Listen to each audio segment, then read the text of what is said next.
Now, I hope you have all been blessed the way I have been blessed today by that sermon. The other thing I want to speak about briefly is that I am always grateful to represent the people of Kiharu in parliament. Na vile Lady amesema, she's proud, I am also very proud to be the representative of the people of Kiharu. Na nitataja tu mambo machache sana ambayo tumefanya hapo just in the recent past. One is that, we have tarmacked most of the roads in Murang'a town, in most estates. Kieda Kadudu kuna rami, kure Mombi, karibu Biri Primary iko rami. Many places, even before, by the way, the comrades of university, Murang'a University who joined recently, before hakukuwa na rami hapo university. Mungu alituwezesha ile muhula ya kwanza, tukaweka rami huko, ingine tumemalizia in my second term. And there is still some work we have lined up in terms of development. Ile uwanja ya Mombi, pale chini, itakuwa uwanja kubwa. Tuna upgrade hiyo uwanja ikuwe uwanja ambayo watu 10,000 wanaweza kaa hapo wakiwatch mpira.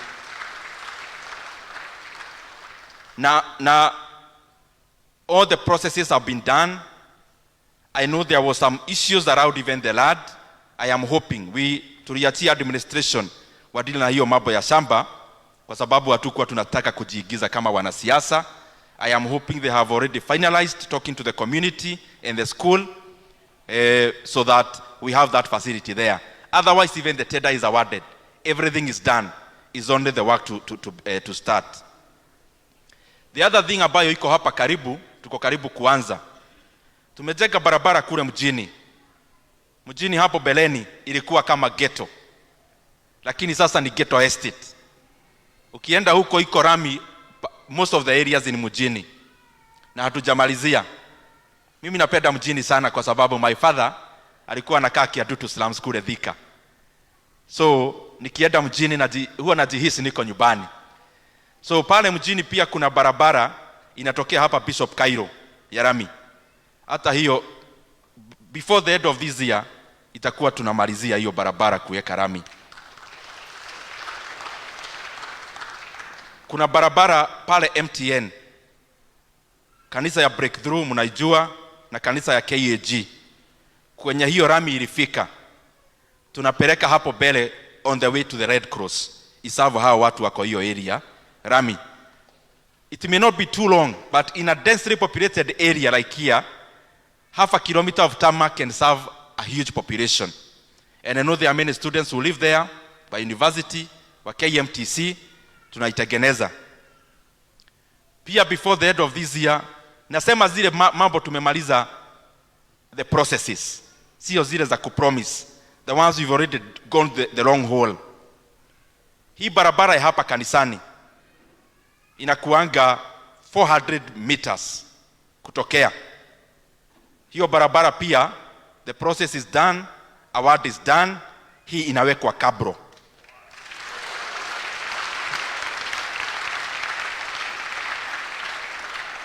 So all those ones, the processes are done.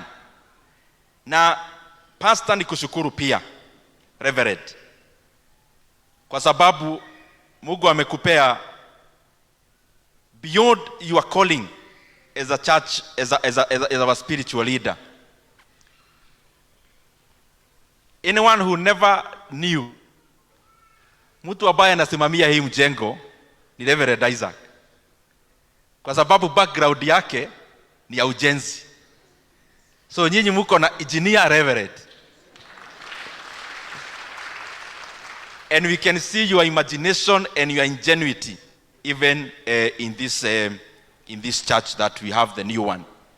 So the other things that we are doing, nilikuwa na kushukuru kwa sababu hata ya kureclaim hii land, tutasaidiana vile umesema kulingana na ile uwezo Mungu atatupea. Wakati tutaanza hiyo mambo ya kabro, we'll see where we'll chip in. I want to finish na mambo ya elimu. Na Wanasema ati nikichomwa wanajua inakaa kioo. Watu ya kamera. I want to finish hiyo mambo yote tunafanya hapa Kiharu na what is usually very close to my heart. And what is very, very close to my heart in terms of being a leader is education. Because many of us who are here today, we are here because Mungu alitumia elimu kutuondoa the alternative of elimu that was in our minds. And therefore, I always look forward to doing everything possible as a leader to give as many people as possible opportunities to get quality education. That is why from our first term, all our schools in Kiharu, yote ya primary tumetengeneza inakaa academy. In fact, let me say, many look better than academies.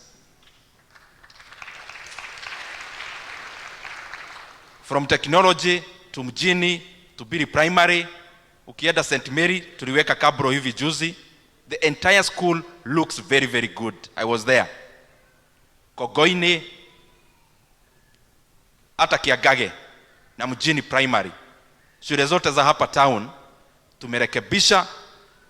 The ones that needed more classes we have built, like technology, like Vidhuramji, like mjini. We have done a lot in terms of kuinua infrastructure.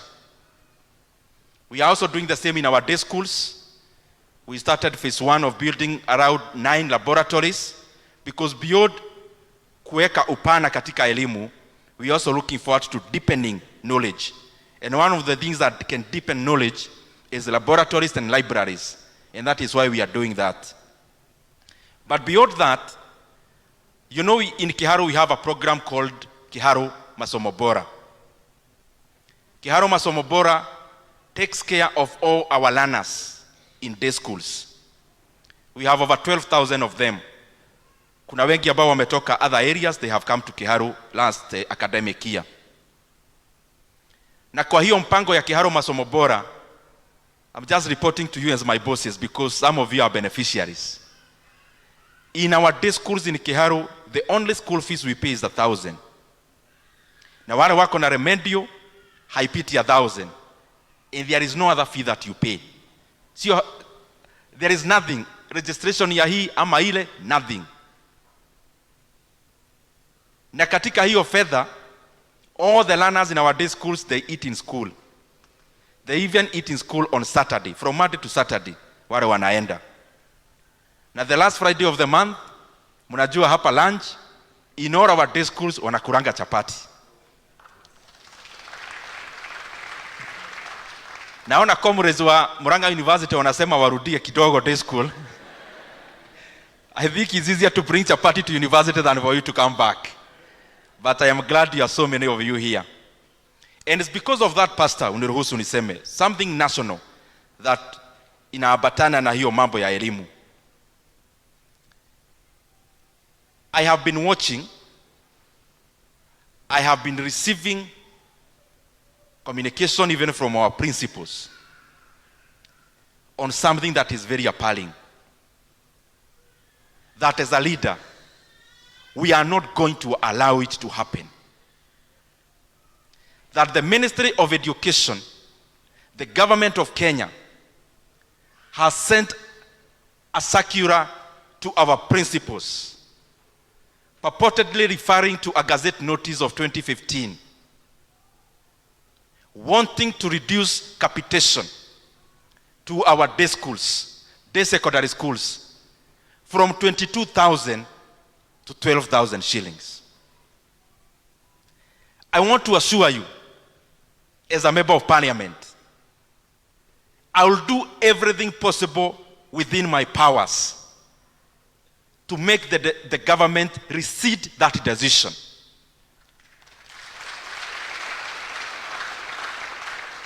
Because education plays a very critical role in development of any country.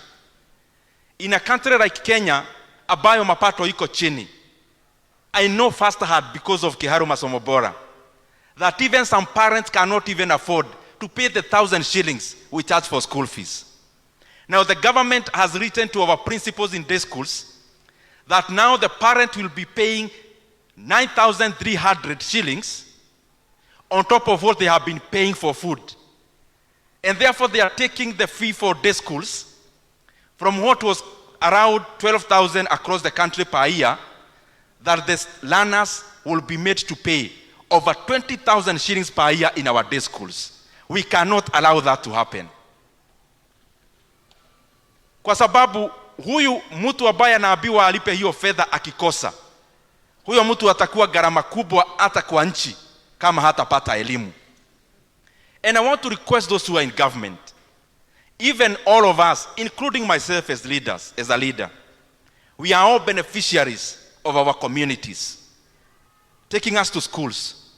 We are all beneficiaries of our country, giving us a through pass to go to school. We cannot digress. We cannot go back. And I have seen there is a penchant, there is a concerted effort, almost deliberate, of taking away the free basic education in Kenya. We keep seeing conflicting information. This person in government says this other one says this other one says this. Now the culmination is sending a circular to day schools principals to add school fees from January. I want to request our leaders, all the money we are using to manage politics in Kenya is more than enough to say to our day schools to make even day schools free in Kenya. And we have to get our priorities right. There is no way you'll come, you'll do baraza sponsored by government in the same budget, then you come to tell us that there is no money for capitation for our secondary schools. In Kenya, those who are in government, look at us very clearly. And I'm looking at you directly. We are not going to allow any leader to play around with free basic education in Kenya. The second thing, we have had our brothers and sisters, trained teachers, qualified graduates, volunteering as interns in our secondary schools, both junior and senior in Kenya, most of them in junior secondary, with a stipend of 17,000 shillings. Their contract, the one they signed with government, was a 1-year contract for internship. Now we are almost in December, because now it's November. Schools are opening in January. And TSC is not showing any indication of even being aware that the contracts are coming due this year, the end of this year. The government must confirm to permanent and pensionable terms all the 20,000 interns in our JSS institutions. And if they say there is no budget for that, I have been there. There are many ways of doing it. The government has a leeway of spending up to 10% of the money outside of the budget. Under the article called 223, they can bring to parliament for ratification later. So TSC tafadhali, all the JSS interns must be confirmed into permanent and pensionable. If you don't have the budget, as members of parliament, we are giving you permission, sped, we will ratify later. But as of now, give indications on confirming them to permanent and pensionable terms in January next year. Na ya mwisho, katika hiyo mambo ya elimu, the reason why I am talking with a heavy heart, that we are so aware as leaders that there are by-elections in the country. We are so aware of any political activities that we are having. But we have had a strike of lecturers in Kenya for close to 2 months because of 7 billion shillings that the government of Kenya owes to the lecturers. That learners, our comrades, their education has been halted for over 40 days because of 7 billion. And you are talking about 7 billion in an era where 1 billion shillings is spent in an event just to manage politics. We need to come back to our basics. Let us come to our basics. Siasa itajisort kama tutafanyia wananchi kazi. Wachana na kumanage siasa kutumia billions of money hidden in many confidential votes. Remove that money from those confidential votes. Confirm JSS in turns. Remove that money of managing politics from those confidential votes and pay capitation for our institutions. That is what managing politics is. It is not about bribing citizens. Ama nyinyi mnaonaje wa Kristo wenzangu? Keginye hau Ngai wa moyo amurathime. Na we were many, huyu anaitwa Joshua. I'm doing that because we don't want to hijack the service and give more speeches. Joshua ni rafiki yangu, mwanabiashara. Kuna waboi wa Kameme, kila waboi wonekane wega. Ni waboi wa Kameme. Ni mutirakimenya guku niki. Niguo Kenya ngima umothe hwaini mamenya ni kuri full gospel Muranga. Hena jabai haherite indo ciayo no ngwiciria hiyo na irio itiratora na wega muno no kuria ni ariaga no tutiramenya ni atia. Etagwo Victor Kinothia. Victor ndona wina gacati keru. Asanteni sana. I am sure now we will come over time ya kutoa bila kuongea mengi ndio tusaidiane. Thank you very much and may God bless all of us. Asante, tupigie mheshimiwa makofi mazuri.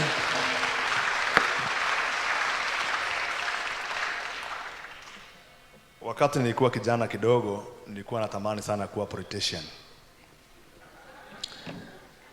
In our village there was a time, wakati wa era ya mheshimiwa the late Tyler's Gao, kuna wakati nilileta furugu sana. Sababu nisimama nisichaguliwe ile kiti ya PMC. Sijui ilikuwa inaitwa PMC na watu wananitaka. Lakini nikafanya siasa nikachaguliwa mpaka chairman wa PMC. Hiyo nini yote. Ilifanya wafanya mkutano usiku mzima na chief na kila mtu ndio waniondoe. So I wanted to be a politician. Na nowadays ninaona kama ningekuwa politician ningeomba Mungu anisaidie nikuwe kama Dede Nyoro. A very mature person. Wataongea kitu mtasikia, kitu inaeleweka. Si ni ukweli? Na tunakuombea. Mheshimiwa, tunakugoja utuambie tunaelekea namna gani. Wewe tamu hatupimi. Yenye unataka tuambie. And we thank God. When people who can see things correctly wakiwa katika uongozi, then tuko sawa sawa. Si ni sawa? Thank you very much. Mr. Waroi,